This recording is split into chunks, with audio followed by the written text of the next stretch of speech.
하늘에 계신 아버지, 오늘 저희가 이번 주도 이렇게 모여가지고 종교교육원을 할 수 있음에 감사드립니다. 아직 사람들이 많이 보이지 않았는데 다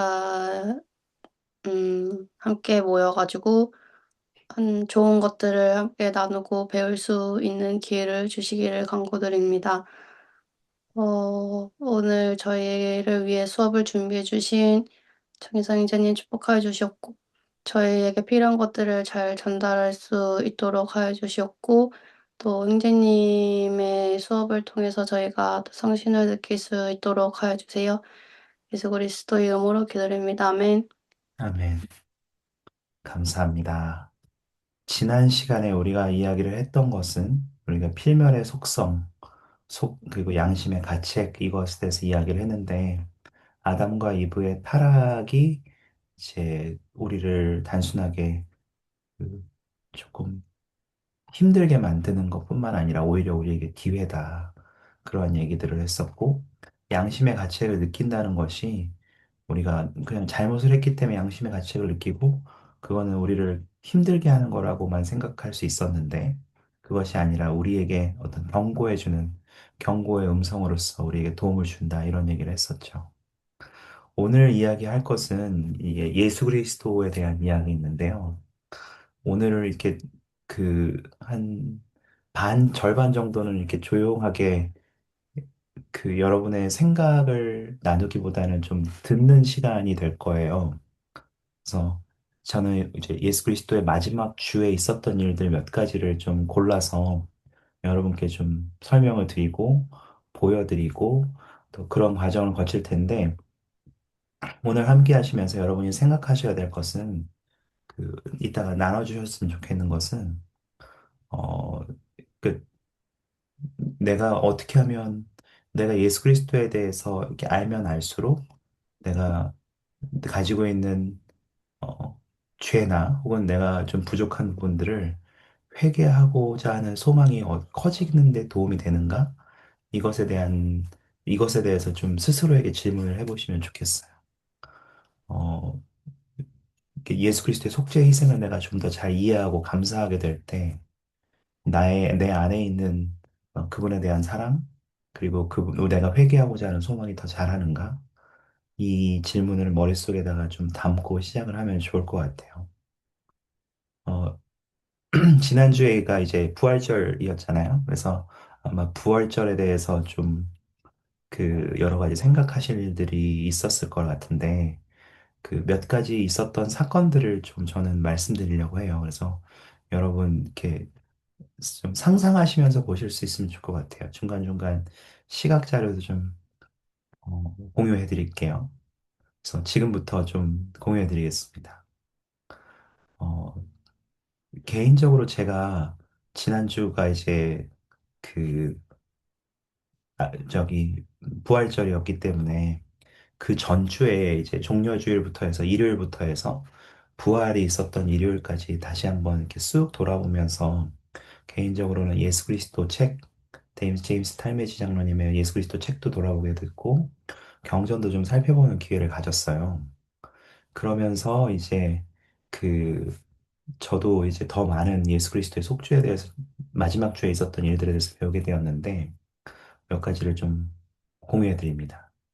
그 첫 번째 날이죠. 우리가 흔히 종려주일이라고 부르는 일요일인데, 이 전에 있었던, 부활절에 바로 한 주 전에 있었던 일요일인 거예요.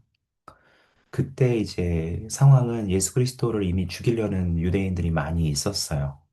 물론 동시에 예수 그리스도를 따르고자 하는 유대인들도 많이 있었기 때문에 예수 그리스도를 막 대놓고 모략을 해서 죽이려고 하는 시도는 할 수가 없었어요. 반발이 클 것이었기 때문에. 그렇지만 적어도 그 예수 그리스도를 죽이고자 하는 어떤 특히 유대인들, 바리새인들, 그리고 율법학자들 이런 사람들은 그 의지가 굉장히 좀 확고했던 것 같아요. 근데 그런 위협이 있음에도 불구하고 예수 그리스도께서는 그분의 마지막이자 성스러운 사명을 완수하기 위해 즉 속죄를 완성하기 위해 예루살렘에 입성하셨어요. 그때 이제 예수께서 장소를 지명하셔서 제자들에게 나귀 새끼와 그 어미를 데려오라고 말씀하셨거든요. 근데 왜 그랬냐면 그 새끼를 타고 이제 예수 그리스도께서 그 이스라엘 성에 입성하시는데 그 새끼를 타게 되면 어미가 같이 있어야 그 새끼가 더 이제 심적으로 온순하게 있을 수 있기 때문에 그런 것이었어요. 왜 일부러 예수 그리스도께서 사실 그냥 걸어 들어오실 수도 있었거든요. 그런데 왜 그렇게 들어오셨냐라고 하면 그거는 이제 그 스가랴에 있던 예언을 성취하고자 함이었어요. 여러분이 보실 수 있으면 스가랴 9장 9절에 있는 내용인데요. 제가 잠깐 그것도 보여드릴게요.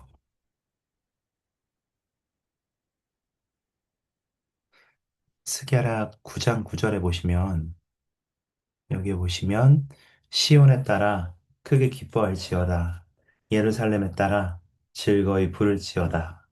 보라 내 왕이 내게 임하나니 그는 공의로우시며 구원을 베푸시며 겸손하여서 나귀를 타시나니 나귀의 작은 것 곧 나귀 새끼니라. 이것이 바로 스가랴가 했던 바로 그리스도에 대한 예언이었어요. 어서 오세요, 김나영 교님. 그래서 그 예수 그리스도께서는 그분께서 예수 그리스도의 예루살렘에 입성하실 때에 이 예언을 성취하고자 하셨습니다. 구절 위에 보면 구원을 베풀 왕이라고 되어 있죠. 그래서 왕이 임한다. 그리고 실제로 예수 그리스도께서는 왕으로서 이제 예루살렘에 들어오신 거죠. 이것은 몇 가지 의미들을 또한 포함하고 있는데 예수 그리스도께서 이 예루살렘 성에 들어오실 때 그분은 사람들이 기대하고 있던 왕으로서 오신 것이었어요. 물론 대부분의 유대인들이 기대하는 전쟁의 장군 혹은 힘 있는 정말 실권자인 왕의 모습으로 온 것은 아니었지만 그분은 다른 의미에서 정말 세상의 왕으로서 들어오신 거죠. 그분이 들어오실 때 나귀 새끼 등의 겉옷을 걸치고 주님이 그 위에 타셨었는데 그때 이제 군중들이 종려나무 가지들을 흔들면서 예수 그리스도를 음, 맞이했습니다. 그래서 그때 있었던 일들을 보면 그 사람들이 종려나무 가지를 막 흔들면서 환영했는데 그때 뭐라고 외쳤냐면 호산나, 호산나 이렇게 외쳐온 것이죠. 호산나라는 뜻은 이제 부디 저희를 구원하소서 이런 뜻이 담겨 있습니다.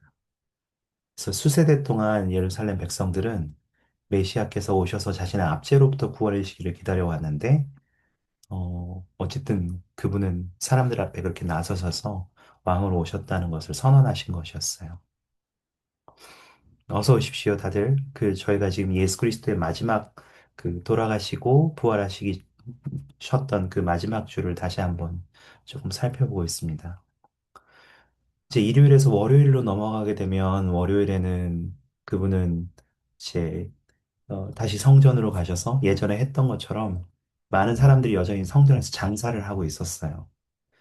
그런 것들을 다시 치우시고 쫓아내시고 성전을 깨끗하게 하는 일도 하셨고 또 화요일과 수요일에 걸쳐서 다른 곳을 여행하시고 돌아오시면서 사람들에게 많은 가르침을 베풀기도 하셨습니다.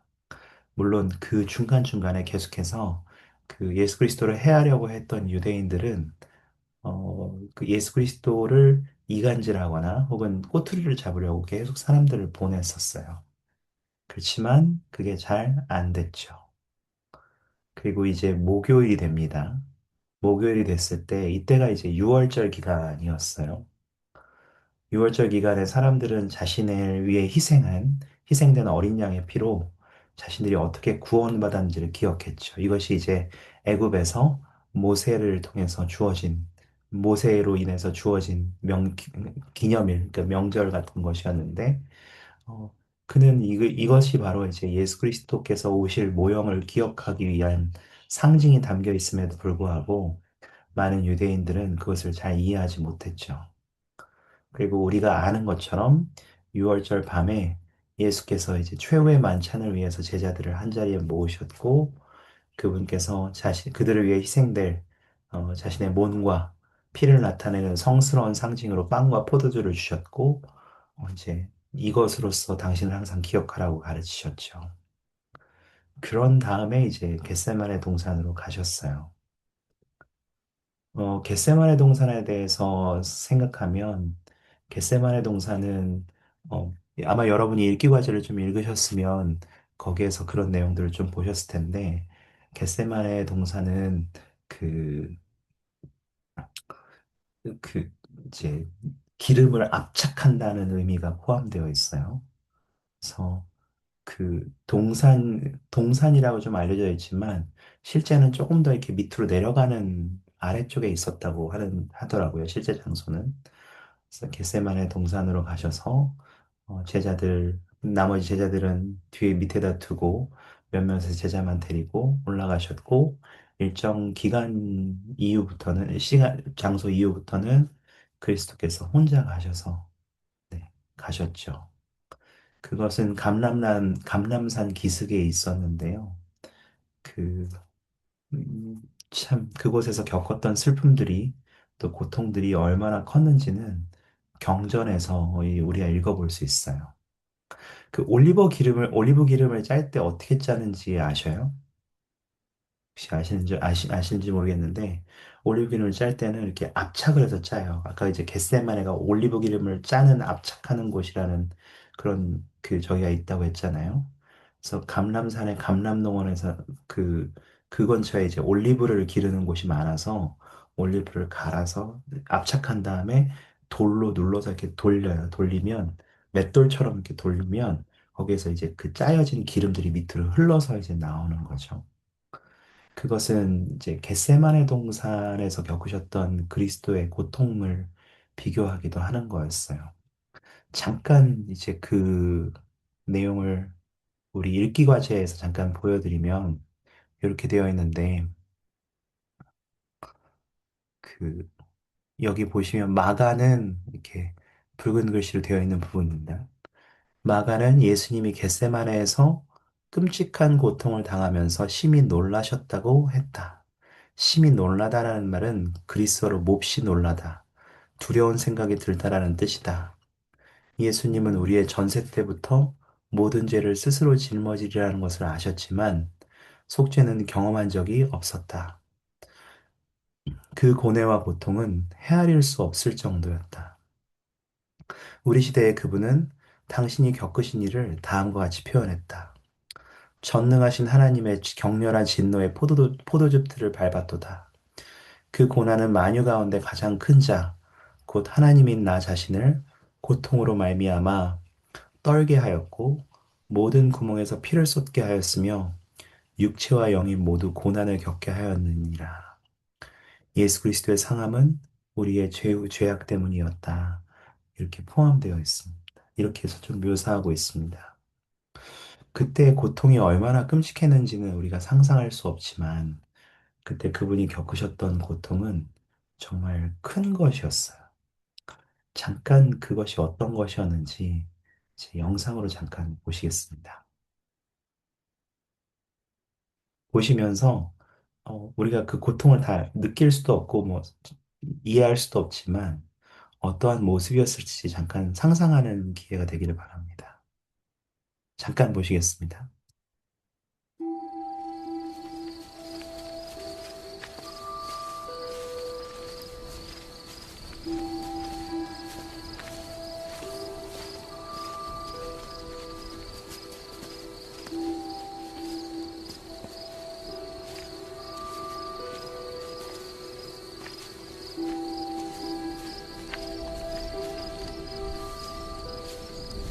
내 영이 심히 번민하여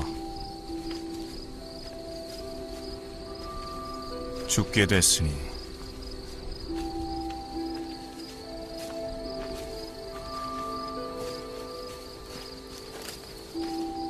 너희는 여기 머무르며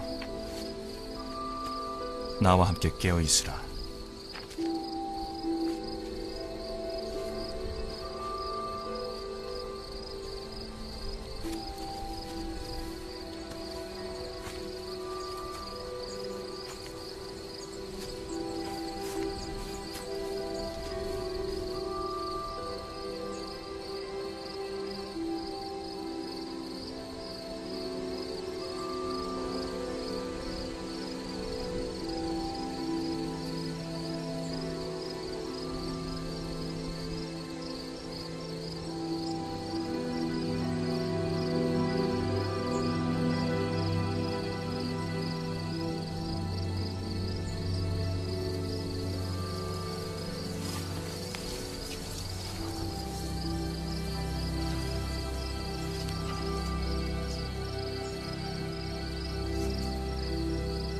아바,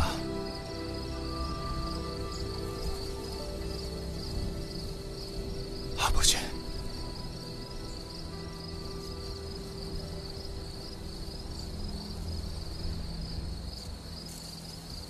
당신께는 모든 것이 가능하오니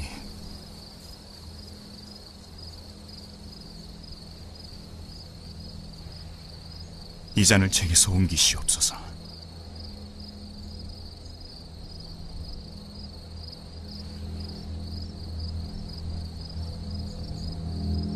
그러나 내 뜻이 아닌 아버지의 뜻대로 하옵소서.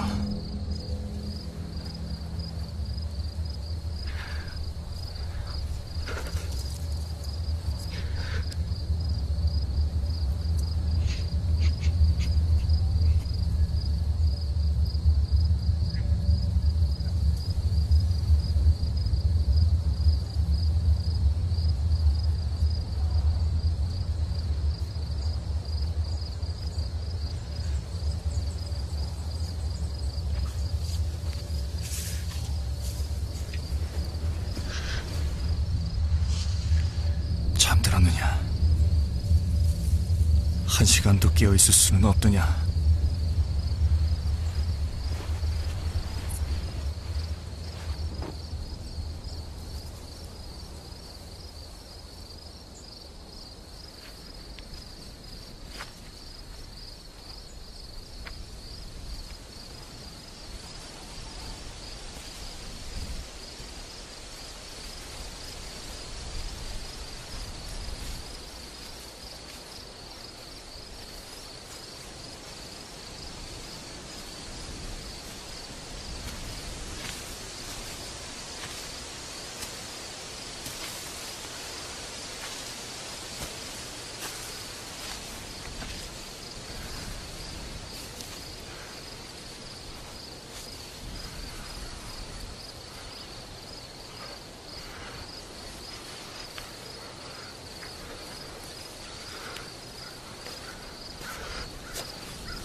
네, 여기까지입니다. 좀 어떠셨는지 모르겠어요.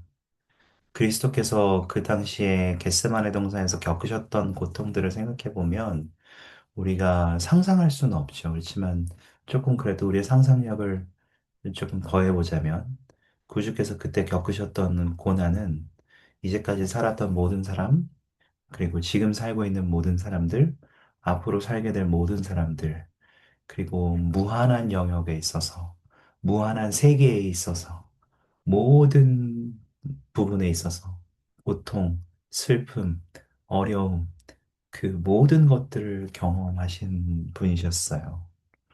그래서 그분이 어, 겪으셨던 것에 대해서 경전에는 이렇게 표현하고 있는데, 이제 엘마서 7장 11절에서 13절에 이런 표현들이 있습니다.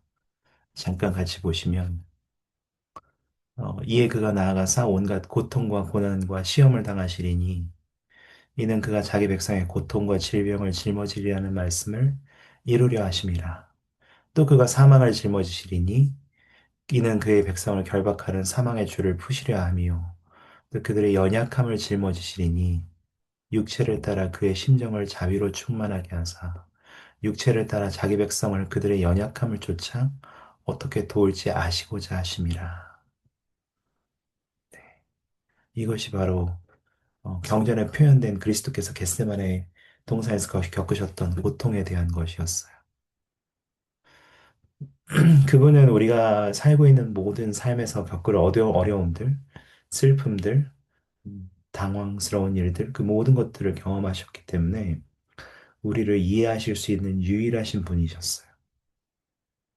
그리고 우리를 도우실 수 있는 유일한 분이시기도 하십니다. 우리가 이제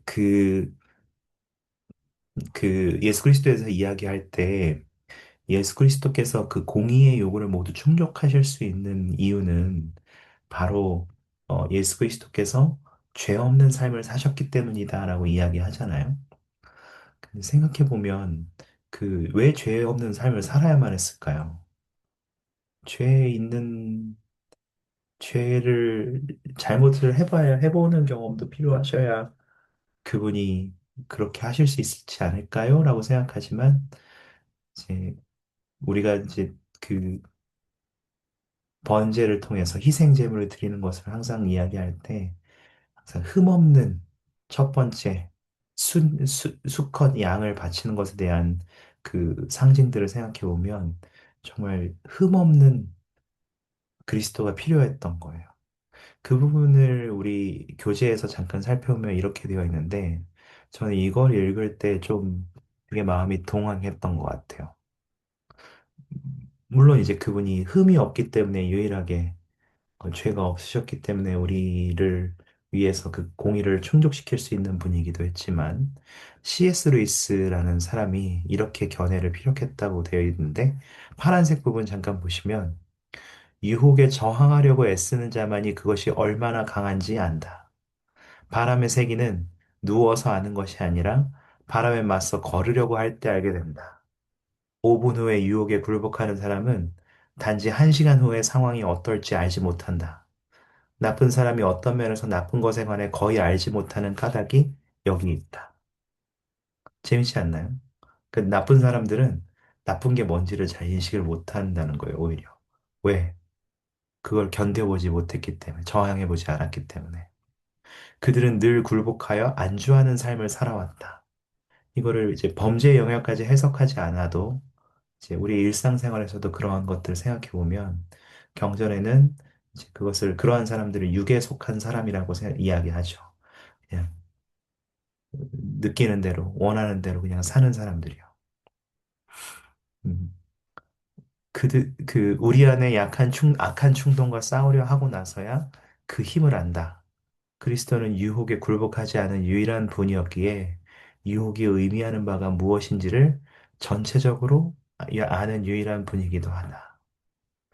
그분은 죄를 전혀 짓지 않았기 때문에 정말 깨끗한 상태로서 공의의 모든 요구를 받으실 수 있는 분이기도 하셨지만 동시에 마지막까지도 그 모든 유혹을 견디셨던 분이기 때문에 그 유혹이 얼마나 강한 것인지 그 유혹을 저항하는 것이 얼마나 힘든 일인지를 알고 계신 유일한 분이기도 한 것 같아요.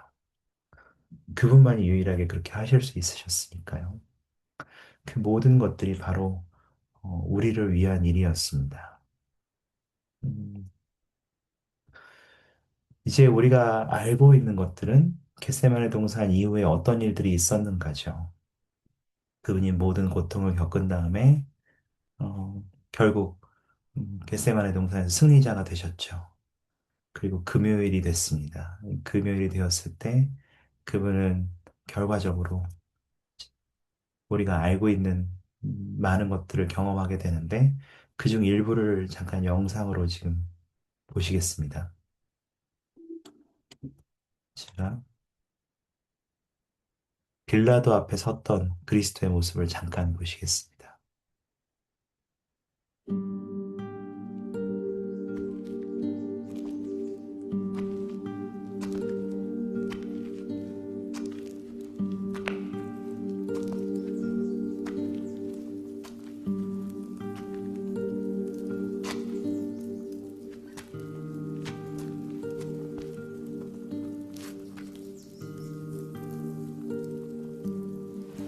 네가 그 유대인의 왕이냐? 너 스스로 그리 칭하는 것이냐? 다른 사람들이 그리 말하는 것을 들은 것이냐?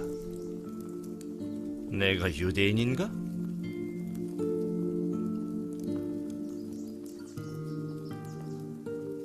네 나라 사람과 대제사장들이 너를 내게 넘겼느니라. 너는 무슨 일을 했느냐? 내 왕국은 이 세상에 속한 것이 아니니라. 이 세상에 속한 것이었다면 내 백성이 싸워서 나를 유대인들에게 넘기지 아니하였으리라. 그럼 너는 왕이냐? 네가 말했듯 나는 왕이니라. 나는 이를 위해 태어났으며 이를 위해 세상에 왔나니 곧 진리를 증언하려 함이라. 무릇 진리에 속한 사람은 내 음성을 듣느니라.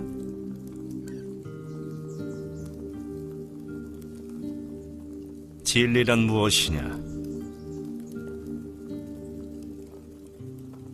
너희는 이 사람이 백성을 미혹한다 하여 내게 끌고 왔도다.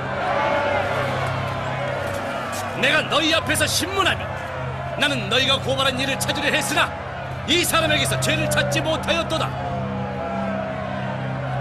이 사람을 헤롯에게도 보냈으나 그 역시 사형시킬 만한 죄는 찾지 못하였도다. 그러므로 매를 때리고 풀어주려 하노라. 아니네요. 아니네요. 이 시기에 너희 풍습대로 죄수 한 명을 풀어주겠노라.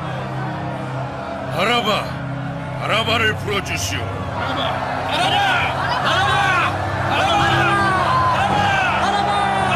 그럼 그리스도라 하는 예수는 어떻게 하길 바라느냐? 십자가에 못 박으시오.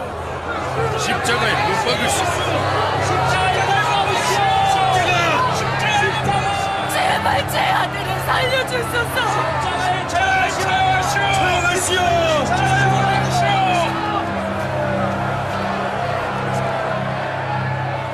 이 사람의 피에 관하여 나는 무죄하니 너희가 감당하라.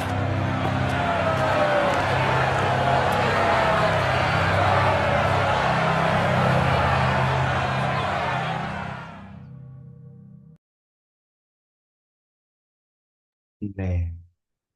그 당시에 아까 이제 예수 그리스도 앞에 있었던 빌라도라는 사람은 로마의 관리였어요. 그래서 주후 26년부터 36년까지 유대를 다스리던 관리였는데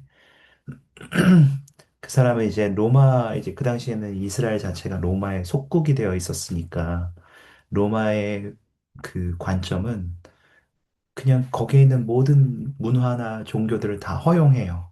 그리고 오히려 야, 그러면 나도 믿게 니네 종교를 나도 알려줘. 니네 문화를 나도 알려줘. 이런 되게 오픈 마인드였거든요. 그래서 굉장히 여러 신들을 한꺼번에 섬기기도 했죠. 근데 유대인들의 입장에서는 그거는 이제 우상 숭배인 거죠. 그렇게 여겼죠. 그래서 빌라도는 거기에 부임했던 총독의 이름이었습니다. 그 유대인들이 왜 빌라도한테 끌고 갔을까요? 그리스도를 죽일 수도 자기들이 그냥 죽여도 되잖아요. 근데 이 꼭 빌라도 앞에 끌고 가야 했던 이유는 어, 로마의 통치 안에서 유대인들에게는 누군가를 사형시킬 권한이 없는 거예요. 자기들이. 그리고 사형 선고를 내릴 수 있었던 로마인들은 신성모독이라는 유대인의 범죄를 인정하지 않는 거죠. 그게 무슨 신성모독이 범죄냐. 신이 여러 명 있는데 우리는. 그리고 유대인의 지도자들은 예수 그리스도의 영향력 때문에 그분께서 공개적으로 이제 사형을 내리겠다고 이렇게 선고하면 폭동이 일어날까 봐 되게 두려워했대요. 그래서 로마의 도움이 꼭 필요했던 거죠. 우리가 죽이는 게 아니야. 이거 로마에서 예수를 죽이라고 했어라고 하는 결정이 필요했던 거예요. 그래서 번거로운 과정을 거쳐서 로마 총독이었던 빌라도 앞으로 끌고 갔고, 로마 빌라도가 그 명분을 찾아주기를 좀 바랬어요. 그래서 로마에게 그 책임이 결정을 로마에서 한 거다라는 것들을 유대인들에게 드러내기를 원했던 거죠. 그럼 무슨 죄목으로 고발당했냐? 아까 신성 모독죄는 로마에서는 죄가 아니라고 했잖아요. 그러면 근데 정확하게 어떤 죄목으로 기소되었는지는 남아있지 않아요.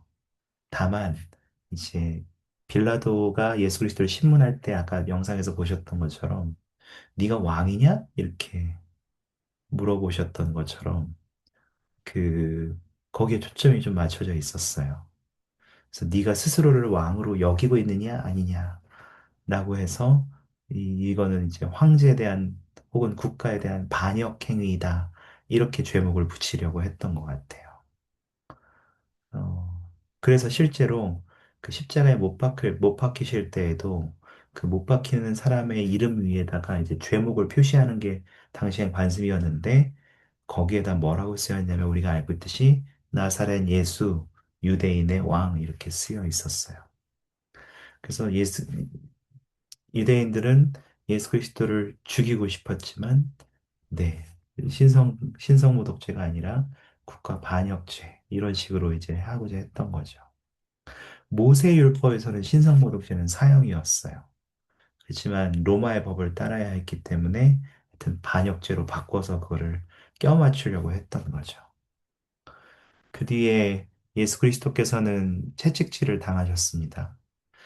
경전이나 이런 곳에서는 채찍을 몇 대 맞았다 이런 기록이 없지만 아마 에, 그 우리가 이제 알고 있는 바는 무엇이냐면 신명기에 있는 기록을 통해서 그 당시 유대인들이 어떠한 어느 정도로 저기 태- 범죄에 대한 그 죄를 줬느냐를 볼 수 있는데 그것이 바로 이제 신명기 25장 1절에서 3절이에요. 제가 잠깐 보여드릴 텐데 1절하고 2절, 3절에 보시면 시비가 생겨 재판을 청하면 재판장은 그들을 재판에서 정죄하는데 2절에 보시면 태형이 합당하다면 이 당시에는 태형이 제일 큰 형벌이었어요. 그래서 태형 위는 그냥 정말 사형인 거예요. 근데 태형을 어디까지 때리느냐라고 하면 40대까지, 3절에 보시면 40대까지였어요. 40대까지 때리고 그것을 넘기지 않아야 된다. 그거를 넘겨서 때리면 네 형제를 경히 여기는 걸로 내가 판단하겠다. 주님께서 말씀을 하셨기 때문에 유대인들 사이에서는 40대까지만 때리는 게 태형의 최대 죄였던 거죠. 그 처벌이었던 거죠. 근데 그 당시에는 이제 이렇게 때리면 셀 거 아니에요. 하나, 둘, 셋, 이렇게 셀 거 아니에요. 근데 사람들은 이제 생각하기에 혹시 우리가 잘못 세면 어떻게 하지? 그래서 40대보다 더 때리면 어떻게 하지? 이걸 되게 걱정을 했던 것 같아요. 40대를 꼭 지켜야 한다는 생각이 있었으니까. 그래서 그 당시에 관습은 뭐였냐면 39대만 때리는 거예요.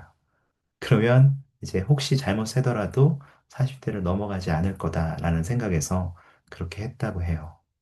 그래서 우리가 경전에서는 찾아볼 수 없지만 예수 그리스도가 39대를 맞은 것으로 전해지고 있습니다. 그 당시에 채찍질은 십자가에 못 박기 전에 이제 쇠약하게 만들기 위한 로마식 형벌이었는데요. 채찍은 가죽끈에다가 금속이나 뼈 조각을 좀 박아서 만들었어요.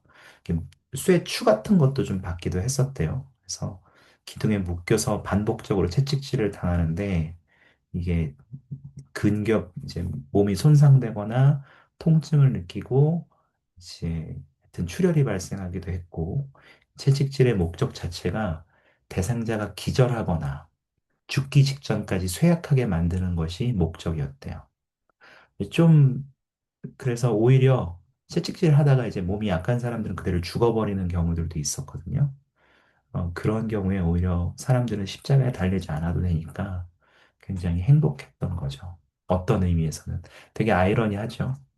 그리고 나서 그리스도께서는 직접 자신이 달 십자가를 지고 이제 십자가에 매달리셨습니다. 그리스도께서 마태복음 27장 46절에 보면 그리스도께서 그 십자가에 달리셨을 때 어떠한 느낌이셨는지를 경전에서 표현하고 있는데 27장 46절입니다.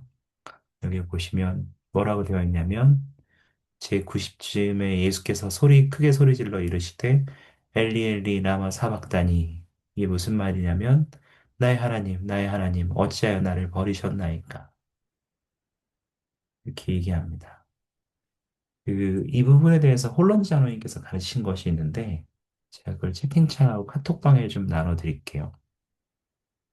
그 부분을 보시면 왜 그것이 속죄에서 어떤 부분을 차지하는지를 조금 볼 수 있는데, 이 순간에, 그러니까 그분이 예수 그리스도께서 십자가에 달리셨던 그 순간에는 마지막까지도 그것이 고독한 것만큼 완전하게 하기 위해서 주님 하나님조차도 그분의 영을 잠시 거두셨다고 되어 있습니다. 그분의 속죄가 궁극적이고 영원한 것이 되려면 육체적인 죽음뿐만 아니라 정신적인 죽음이 어떤 것인지도 느끼고 하나님의 영이 사람을 완전히 비참하게 희망 없이 느끼도록 홀로 두고 떠나는 것이 어떤 것인지 느끼셔야 됐대요. 그렇기 때문에 예수 그리스도께서는 그런 감정을 아버지께 직접 표현하셨던 것 같습니다. 그리고 예수 그리스도께서는 그것을 견디셨고 결국 앞으로 나아가셨죠. 그 조금 놀랍지 않습니까? 예수 그리스도께서 그 목요일부터 금요일까지 느끼셨던 그 고통들은 정말 큰 것이었어요. 온 몸의 구멍에서 피가 쏟아져 나올 정도로 큰 것이었고, 그리고 하나님이셨던 그분조차도 그것을 피하게 해달라고 아버지께 간구할 만큼 정말 고통스러운 것이었지만 그분은 그 모든 것들을 다 견뎌내셨죠. 그리고 마지막 순간에 아버지의 위안마저도 완전히 거두어져서 육체적으로도 정신적으로도 고립되는 경험을 하고 십자가에 매달리셨다는 것을 우리가 볼 때 그분이 겪으셨던 고통이 얼마나 큰 것인지, 그 육체적으로 또 정신적으로 그것이 얼마나 컸는지를 다시 한번 생각해 볼 수 있습니다. 그분이 돌아가셨을 때 여러 가지 징조들이 있었는데 그 중에 우리가 볼 수 있는 것 중에 하나는 성전의 휘장이 찢어진 것이었어요. 그 당시에 지성소는 고대 성전에서 가장 성스러운 방이었는데 휘장으로 분리되어 있었죠. 근데 하나님의 면전을 상징하는 이 지성소는 대제사장이 1년에 한 번 속죄일에 성전의 휘장을 통과해서 그곳에 들어갔고 이스라엘의 회중의 죄를 속죄하기 위해서 제단에 속죄 제물의 피를 흩뿌렸었어요. 근데 그리스도께서 돌아가셨을 때 휘장이 찢어져서 둘이 되었기 때문에 이것이 상징하는 것은, 네, 휘장이 지성소로 들어가는 것을 상징적으로 의미하듯이 예수 그리스도의 찢긴 살을 통해서 우리가 아버지의 면전으로 들어가는 길이 열렸다고 이해할 수 있도록 그것을 상징하는 것이었습니다. 재밌게도 어, 금요일에 이제 돌아가셨잖아요. 근데 그 당시에는 토요일이 유대인들의 안식일이었어요. 지금은 이제 부활하신 것을 기념하기 위해서 안식일이 일요일로 바뀌었지만 금요일에 돌아가셨고 그분이 돌아가셨을 때 십자가에 매달리셨을 때 유대인들은 안식일을 거룩하게 지키고 싶은 소망에 예수 그리스도께서 금요일 내에 돌아가시기를 바랬어요. 그래서 자꾸 예수가 돌아가셨는지 안 돌아가셨는지를 계속 확인하려고 했죠. 되게 잔인하지 않습니까? 이 안식일의 주인이 되시는 분이 모든 고통을 당하시고 매달려 계시는데 유대인들은 예수께서 빨리 돌아가셔서 오히려 자기들이 안식일을 거룩하게 지킬 수 있기를 바랬다는 것은 되게 아이러니한 것 같아요. 그리고 우리가 알고 있듯이 예수 그리스도께서는, 네, 일요일에 어, 부활절 일요일에 사흘이 되던 날 결국 다시 일어나셨고, 네, 부활하셨습니다. 잠시 영상을 보시겠습니다.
성내로 가서 사람들에게 알려야 합니다. 함께 가시죠.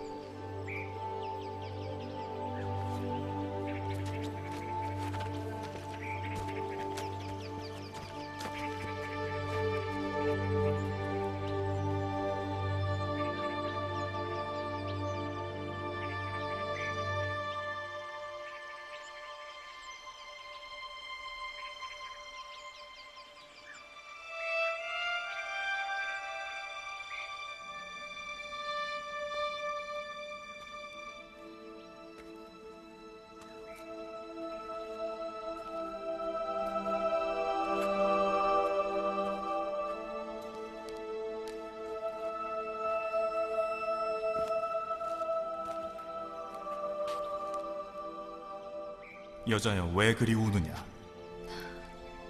너는 누구를 찾느냐? 그분을 당신이 옮겼거든. 어디 계시는지 부디 말씀해 주세요. 그리하면 제가 모실게요.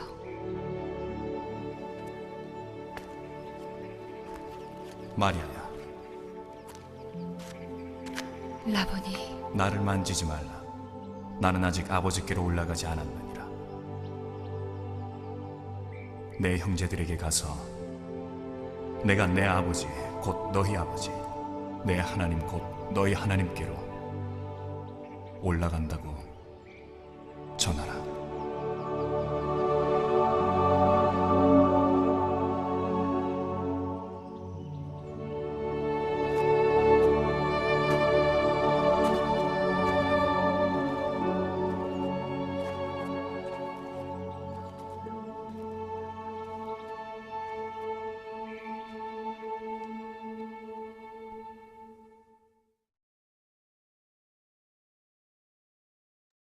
우리가 알고 있듯이 그분이 이제 4일, 3일째 되시는 날 완전히 부활하셨습니다. 음, 이제 여러분, 벌써 한 40분 정도 제가 그냥 혼자 말했어요. 그냥 쭉 예수 그리스도의 마지막 일주일이 어땠는지 그냥 쭉 그냥 같이 보셨는데, 제가 이제 진짜 이제 여러분의 듣고 의견을 듣고 싶은 것, 처음이자 이제 오늘의 마지막으로 듣고 싶은 것이, 이제 이 질문입니다. 빌라도가 그 예수 그리스도를 사람들 앞에 세우고 했던 질문. 이게 마태복음 27장 22절인데 빌라도가 이렇게 얘기했어요. 그러면 그리스도라 하는 예수를 내가 어떻게 하랴? 사람들은 십자가에 못 박으라고 이제 유대인들이 외쳤죠. 거기 있던 사람들은. 이 질문을 여러분께 드리고 싶은 거예요. 그리스도께서 여러분을 위해서 이 많은 것들을 하셨어요. 음, 여러분은 그리스도라 하는 예수를 어떻게 하기를 원하세요? 그분이 하신 모든 것, 그분이 겪으셨던 모든 것들, 또 그분이 겪으신 그 고통의 크기들을 상상해보고, 또 그분이 어떤 삶을 사셨는지를 우리가 살펴보면서, 이제 여러분들은, 그분을 그분께 어떻게 하기를 원하십니까? 혹시 들려주고 싶은 생각들이 있으셔요?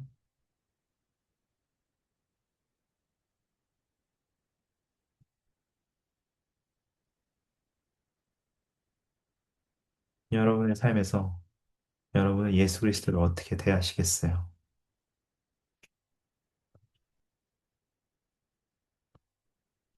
혹은 어떻게 그렇게 노력하고 계셔요?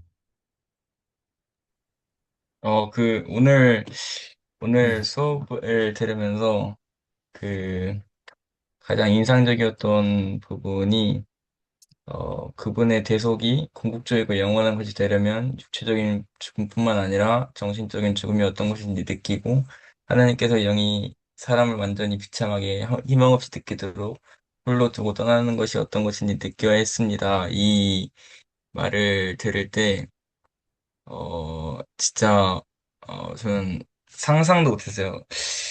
그러니까 저는 그러한 것들을 느끼기 위해서, 어, 그러한 영을 떠나가는 그러한 경험을 예수 그리스도께서 하셨다는 그 사실이 저는 뭐라 해야 될까 되게 어 이게 진짜 엄청난 거구나라는 거를 되게 많이 느꼈어요. 그러니까 항상 저는 이렇게 생각을 해요. 그러니까 결국에 그 예수 그리스도를 채찍질하고 예수 그리스도를 그 죽인 사람들도 어쨌든 자기 신앙 때문에 한 걸 거잖아요.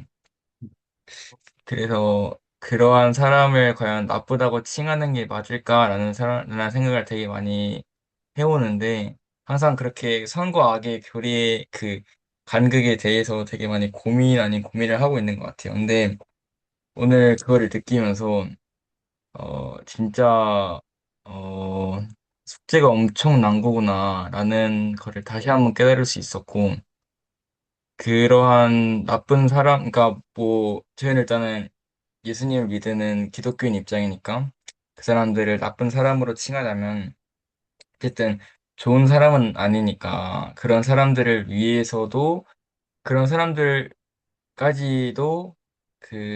그런 사람들까지 위해서도 그렇게 행하셨다는 게 저는 너무나도 진짜 속죄가 사실일 수밖에 없다라고 생각이 들었어요. 그리고 그 약간 그래서 저는 예수 그리스도 교회를 위해서 좀 더 봉사하고 이렇게 좀 더 예수 그리스도를 위한 삶을 살아야겠다는 생각을 정말 많이 했고 그리고 이런 것 같아요. 그냥 예수 그리스도를 위해서라기보다는 그냥 이렇게 좀 더 많이 예수 그리스도를 위해 시간을 쏟으면 쏟을수록 그게 낭비로서 다가오는 게 아니라 저는 제 삶이 풍족하게 되기 위해서 어쩔 수 없이 해야 되는 선택? 근데 그 어쩔 수 없이라는 게 안 좋단 그 안 좋음의 그런 어쩔 수 없이가 아니라 그냥 그 약간 어 설명을 어떻게 할지 모르겠는데 그런 어쩔 수 없음이 그것밖에 안 좋은 없는 어쩔 수 없음이 아니라 그냥 진짜 고마워서 하게 되는 약간 그런 어쩔 수 없음으로 다가오는 것 같아요. 그래서 저는 정말 이게 예수 그리스도께서 하셨던 일들을 보면서 매일 성전도 일주일마다 한 번씩 다니고 그러한 것들을 더 고맙게 해야겠다라는 생각이 들었었습니다. 감사합니다. 우리가 왜 찬송가 111장에 보면 예수께서 베푸신 사랑이라는 가사를 보면 거기에는 이렇게 베푸신 사랑에 놀라고 큰 은혜에 당황하고 그 사실을 알 때, 십자가에 달리신 사실을 알 때 마음심이 떨린다고. 그분이 거룩한 보좌를 버리고 내려와서 나같이 오만한 영혼을 살리려 음, 사랑을 베푸셨고 속죄하고 정결케 해주셨다는 것들을 그 가사들이 이제 이걸 알면 이제 와닿는 거죠. 전 처음에 이걸 잘 몰랐어요. 지금도 완전히 이해하고 있다고 생각하진 않습니다만 그래도 저는 이제 정말 조금씩은 더 알게 되는 것 같아요. 감사합니다. 내가 정말 고맙기 때문에 그 일들 기꺼이 하기 바란다는 표현들이 되게 감사하네요. 김지영 자매님도 주님께 미안함과 죄송함이 강하게 든다. 내가 하는 모든 생각, 행위들을 다시 돌아보게 되고 그분을 어떻게 따라야 할지 다시 한번 제 생각을 환기하게 된다. 그분의 희생이 제 삶에 참 의미 있어지도록 매일 그분의 사랑을 기억하고 계명 지키기를 더욱 노력해야겠다는 생각을 하게 됐다. 이렇게 말씀해 주셨습니다. 감사합니다. 혹시 또 있으셔요? 나는 여러분은 그리스도를 어떻게 대하실 거예요? 빌라도는 이렇게 손 씻었을 때 그 물로 손 씻는 거 있잖아요. 이게 나는 이거 너네하고 상관없어. 니네가 하라고 해서 나 하는 거야. 나하고 상관없다. 이렇게 한 것이었어요. 그렇지만 상관이 없지 않았죠. 빌라도에게도. 저는 음, 짧게 얘기할게요. 아니, 괜찮아요. 그 영상을 보면서 약간 너무 슬펐거든요, 마음이. 그 예수님이 우리를 위해 돌아가셨다고 했는데 우리가 그분이 저희를 위해 대속을 하시기 위해 돌아가셨잖아요. 근데 우리가 그것을 사용하지 않으면 예수님이 너무 억울할 것 같다는 생각이 음, 들더라고요. 내가 너희를 위해 죽었는데 니들이 이걸 안 써? 음. 약간 그리고 너무 슬프실 것 같아요. 그래서 그 권능들 이제 너 고통스럽다, 뭐 피하고 싶다 이런 느낌보다는 좀 더 기쁜 마음으로 그냥 감사하고 기쁜 마음으로 사용하고 싶다 이런 생각이 들었어요. 감사합니다. 어, 실제로 정말 그러셔요. 그 주님이 정말 이렇게까지 하셨어요. 근데 그거를 우리가 사용하지 않고 속죄의 권능을 우리의 삶으로 가져오려고 노력하지 않으면 너무 그게 주님 입장에서 볼 때 안타까우실 것 같은 거예요. 내가 이렇게까지 너희를 이해했는데 너희가 나에게로 정말 나에게로 완전히 온전히 나와서 어, 흠없이 될 수 있는 방법이 있는데 너네 정말 그거 경험하지 않을래? 이게 정말 큰 거죠. 감사합니다. 혹시 또 있으셔요?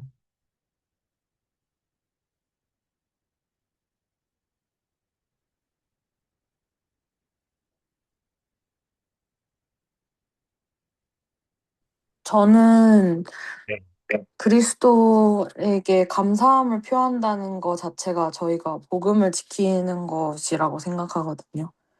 특히나 저희가 아담과 이브 때문에 뭐 덕분일 수도 있지만 어쨌든 선택의 의지가 생겼고 그리고 예수 그리스도의 숭고한 희생이 저희가 복음을 따름으로써 그 죄를 조금이나마 저희가 지닌 죄를 조금이나마 씻겨나갈 수 있지 않을까라는 생각을 해서 그 특히나 그 복음 안에 생활한다는 말 자체가 서로를 위해 봉사하고 서로에게 더 배려하는 마음으로 사는 게 예수 그리스도가 바랬던 마음이지 않았을까라는 생각을 하게 됩니다.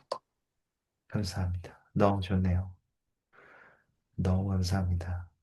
그 예수 그리스도의 속죄는 십자가에서만 일어난 게 아니었던 거예요.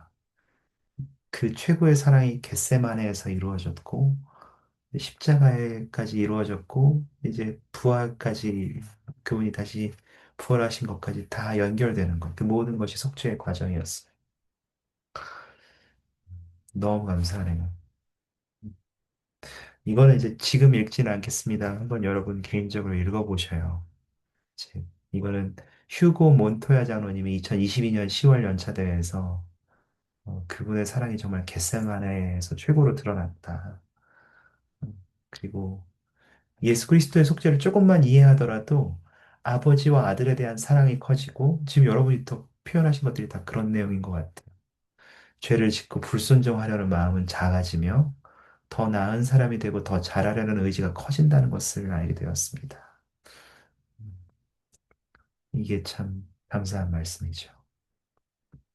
정말 그런 것 같아요. 어제 이제 제 다른 수업들을 들으신 분들은 겹치는 분이 계셔가지고 이 그림을 아마 보셨을 거라고 생각하는데 이게 이제 양털이에요. 양털인데 이제 경전에 보면 우리가 그 너희 죄가 이사야서 1장에 있는 1장 18절에 너희 죄가 주홍 같을지라도 눈과 같이 휘어질 것이요 진홍같이 붉을지라도 양털같이 희게 되리라 이렇게 했어요. 근데 사실 이렇게 하는 게 쉽지 않거든요. 양털이 이렇게 염료에 물들면 다시 하얘지는 건 사실 거의 불가능에 가까운 일이에요. 이게 손상시켜서 뭐 락스를 붓는다고 되겠어, 해결이. 이게 쉽지 않은 거예요. 그래서 어제 수업에서는 이제 혹시 집에 저기 색깔 염색된 실이 있으면 한번 락스 부어보라고 해보자고 좀 얘기하기를 했었는데 근데 이게 그렇게 돼 안 되는 거예요. 근데 이제 경전에서 주님은 그렇게 말씀하셨단 말이죠. 예수 그리스도의 속죄는 그게 가능한 거예요. 참. 이것도 이제 그냥 링크 드릴 테니까 혹시 읽어보고 싶으시면 읽어보셔요. 쉐런 유뱅크 자매님이 주신 말씀이었어요. 혹시 또 이제 마쳐야 되긴 한데 마지막으로 하나 더 나누고 싶은 분이 계셔요? 내가 예수 그리스도를 어떻게 대해야 하겠는가?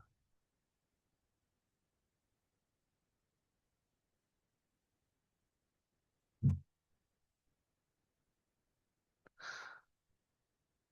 감사합니다. 제가 이제 마지막으로 경전 구절 하나만 나눌게요. 이거 니파의 후서 4장이에요. 4장 17절, 18절, 19절인데 니파이도 비슷했어요. 그러니까 우리는 이제 우리가 생각할 때 아유 뭐 그래 뭐 사도들은 잘 살고 있겠지 알아서 하고 아유 대단한 사람들 이렇게 생각했는데 니파이 같은 선지자도 뭐라고 했냐면 17절에 보시면 주님께서 크게 선을 베푸시고 나에게 크고 기이한 일들을 보여주셨음에도 내 마음은 뭐라고 하냐면 나한테 아이고 나는 곤고한 사람이다. 내 육신으로 인해 슬퍼하고 내 영혼이 내 죄악으로 인해 비통해야 한다. 나를 그처럼 쉽게 괴롭히는 유혹과 죄로 인하여 애워 쌓였다. 그러니까 이게 완전히 제 얘기 같은 거예요. 이게 선지자가 저런 고민을 한다고 이런 생각을 하는 거예요. 이게 진짜인지 아닌지 모르겠는데 제가 얼마 전이 아니라 옛날에 들은 얘기 중에 하나가 옛날에 아이림 회장님 사도 봉사하실 때 이제 자매님하고 같이 한국에 어, 방문 오셨는데 이제 자매님은 한국에 처음 오시니까 막 이렇게 돌아다녀 보고 싶으신 거예요. 거리를 막 돌아다니고 싶으시는데 이제 아이림 회장님은 사도로서 이제 부름을 받고 오셨잖아요. 임무를 가지고 오셨으니까 자꾸 이제 계시를 받고자 막 집중하고 싶으시고 기도도 해야겠고 막 이렇게 좀 영적인 분위기를 계속 만들고 싶으셨던 것 같아요. 근데 자매님 막 혼자서 이렇게 행복해 하시고 막 같이 나갈까요? 여러분 여보 산책하고 막 이렇게 하니까 아니 회장님이 여보 우리 이거 지금 놀러 온 거 아니잖아요. 우리 이거 저기 임무를 받고 왔는데 우리가 그렇게 해서 되겠어요? 막 이렇게 조금 말씀을 하신 거죠. 그랬다가 이제 아이리 회장님도 아내한테 다시 사과하시고 미안하다고 자기가 표현을 그렇게 해서 잘못했다고 하시고 두 분이 같이 이제 나가서 걸어도 보시고 시장도 가보시고 막 이랬다는 얘기를 건너 건너 들었어요. 진짜인지 아닌지 몰라요. 근데 그 사도님들도 부부싸움을 하는구나 그런 생각을 했죠. 근데 니파이도 이런 삶을 사는 거예요. 근데 19절에 보시면 뭐라고 돼 있냐면 아, 내가 기뻐하길 원할 때 나의 마음은 나의 죄로 인하여 신음하는데 이 우리 아닙니까? 우리도 정말 행복하게 살고 싶죠. 흠 없이 살고 싶고 그렇지만 어떻게 해요? 우리가 사람이라서 어쩔 수 없이 잘못도 하고 실수도 하고 우리의 마음과 다른 말들이 튀어나가기도 하는 걸. 근데 니파이가 한 말이 마지막에 그러할지라도 나는 내가 누구를 의뢰하는지를 아노라 라고 하시면서 네, 그 뒤에 이제 쭉 나와요. 20절에 하나님이 나의 의지가 되셨다. 나를 인도하셨다. 이렇게 하시는 거죠. 참 재밌는 표현인 것 같아요. 여러분, 그 이번 연차대회를 잘 보시면서 힘을 얻으시기 바랍니다. 이번 연차대는 아니고 스티븐스 장로님이 예전에 23년 4월 연차대회에서 하신 말씀인데 그 예수 그리스도의 속죄를 통해서 뭐가 변했냐? 모든 것이 변했다. 모든 것이 나아졌고 이 삶, 특히 고통스러운 순간을 감당할 수 있다. 모든 것이 가능하다. 이렇게 우리에게 말씀을 주셨어요. 우리의 삶도 마찬가지입니다. 이게 몇몇 사도나 교회 지도자들만 누리는 것이 아니라 우리 각자가 그 모든 그리스도의 속죄의 축복을 누릴 수 있다는 것을 개인적으로 간증드립니다. 그리고 여러분이 그 속죄의 축복을 삶에서 누리실 수 있기를 바랍니다. 아까워요. 낭비하지 마세요. 많이 쓰세요. 그리고 그것을 여러분의 삶에서 행복으로 가져오시기 바랍니다. 함께 해주셔서 감사합니다. 예수 그리스도의 이름으로 전해드립니다. 아멘. 감사합니다. 혹시 폐기도 해주실 분 계십니까?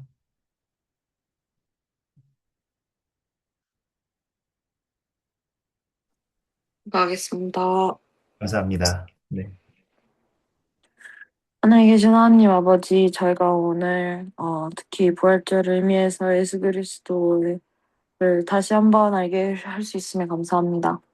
저희가 오늘 배운 것을 오늘 한 주 그리고 한 달 그리고 매일 생각하며 살 수 있게 해주시고 그리고 저희를 위해 희생하신 예수 그리스도에게 또 감사함을 항상 느낄 수 있게 해주세요. 그리고 저희 항상 수업을 위해서 힘써주시는 교수님을 축복해 주시고 그리고 오늘 밤 잘 보낼 수 있도록 해주세요. 이 모든 것을 예수 그리스도 이름으로 기도드립니다. 아멘. 아멘. 감사합니다. 감사합니다.